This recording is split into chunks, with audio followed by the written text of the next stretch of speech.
شفت الراجل ده اتسرق منه كام وازاي؟ شوف كده. ورزقي ورزق اولادي اللي انا متغرب عليه 22 سنه. بسم الله الرحمن الرحيم. استغاثه السيد رئيس الجمهوريه سيد عبد الفتاح السيسي والسيد وزير الداخليه والسيد مدير امن الجيزه. انا المواطن مجدي جمعه عبد القادر.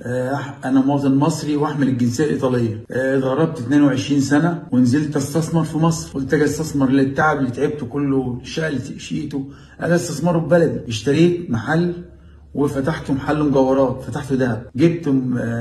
جبت ولد اشتغل معايا اسمه هاني عبد الفتاح رزق من قريه ام خنام مركز الحومديه محافظه الجيزه. الولد ده سرق المحل بتاعي. كان فيه 12 كيلو دهب وفيه حوالي 5 مليون جنيه السيوله. فلما علمت بالواقع انه سرق المحل توجهت الى اهليته، اهله، اخواته، اهله كده. فاخواته اهله قالوا لي احنا مش هتعرف تعمل معانا حاجه، مش هتطول معانا حاجه. فتوجه لمحل الواقع اللي فيها المحل بتاع المجوهرات.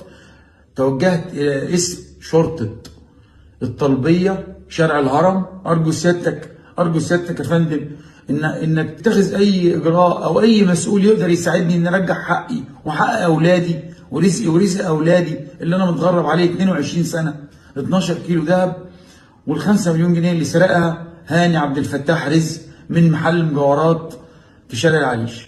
بقى تسيب كل ده لواحد عامل عندك في المحل ده؟ لو محل بقاله بنركز فيه اللي يتسرق من اللي شغال فيه، لو حته لانشون ولا حته جبنه. على العموم ربنا يرد لك حقك. ابعتها له.